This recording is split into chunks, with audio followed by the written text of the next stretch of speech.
सर्दी की हल्की धुंध में लिपटा प्रयागराज शहर इस बार एक ऐतिहासिक क्षण का साक्षी बन रहा था।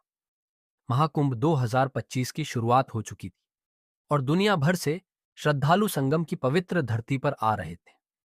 हर गली हर सड़क भक्ति और आध्यात्मिकता के रंग में रंगी हुई थी। राजस्थान के कोटा के रहने वाले 65 वर्षीय रामलाल चौधरी इस बार अपने परिवार के साथ पहली बार महाकुंभ देखने आए थे। उन्होंने अपनी पूरी जिंदगी खेतों में मेहनत की थी और हमेशा से इच्छा थी कि एक बार संगम में स्नान करके मोक्ष की प्राप्ति करें। इस यात्रा के लिए उन्होंने सालों से बचत की थी। उनके साथ उनकी पत्नी कमला देवी, बेटा अजय और बहू सुमन भी आए थे।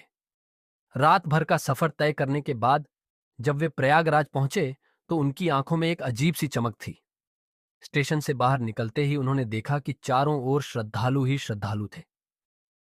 भगवा ध्वज लहरा रहे थे, संतों की टोलियां कीर्तन कर रही थीं और जगह जगह भंडारे लगे थे। ये दृश्य उनके मन को आनंदित कर रहा था। अगले दिन सुबह सुबह रामलाल अपने परिवार के साथ संगम तट की ओर रवाना हुए। चारों तरफ हर हर गंगे के जयकारे गूंज रहे थे। ठंडी हवा में गंगा की लहरें अटखेलियां कर रही थीं, मानो भक्तों को आमंत्रित कर रही हों। रामलाल ने जैसे ही पानी में पहला कदम रखा, एक अजीब सी शांति उनके अंदर समा गई। उन्होंने धीरे धीरे 3 बार डुबकी लगाई और हाथ जोड़कर प्रार्थना की, हे गंगा मैया, मेरे पाप धो दो और मोक्ष का मार्ग दिखाओ। उनकी पत्नी कमला देवी भी उनके बगल में खड़ी होकर प्रार्थना कर रही थीं। उनके चेहरे पर सुकून था, मानो जीवन का सबसे बड़ा उद्देश्य पूरा हो गया हो। संगम तट पर श्रद्धालुओं की भीड़ बढ़ती जा रही थी। अचानक अफवाह फैली कि कुछ लोग आगे गिर गए हैं। थोड़ी सी हलचल भगदड़ में बदल गई। लोग इधर उधर भागने लगे।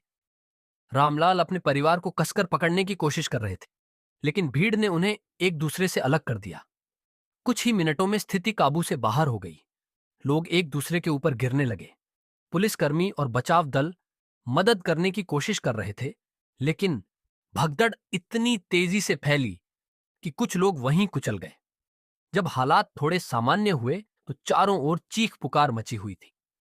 30 श्रद्धालुओं की मृत्यु हो गई थी और 60 से ज्यादा लोग घायल हो गए थे। अस्पतालों में घायलों को ले जाने की जल्दी थी और प्रशासन स्थिति संभालने में जुटा था।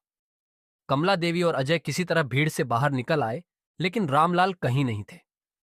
अजय पागलों की तरह अपने पिता को खोज रहा था। उन्होंने कई बार उनका नाम पुकारा, लेकिन कोई जवाब नहीं मिला। कई घंटे बाद एक स्वयंसेवी संस्था के माध्यम से अजय को पता चला कि उनके पिता को एक स्थानीय अस्पताल में भर्ती कराया गया है। जब वे वहां पहुंचे तो देखा कि रामलाल एक बिस्तर पर लेटे हुए थे। उनकी सांसें धीमी थीं, लेकिन वे सुरक्षित थे। कमला देवी ने भगवान का धन्यवाद किया और रोते हुए अपने पति को गले लगा लिया।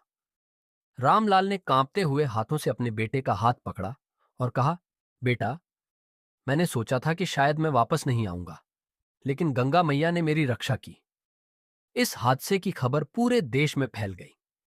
प्रधानमंत्री नरेंद्र मोदी ने घटना पर गहरी संवेदना व्यक्त की और राज्य सरकार को आदेश दिया कि घायलों को हर संभव सहायता दी जाए।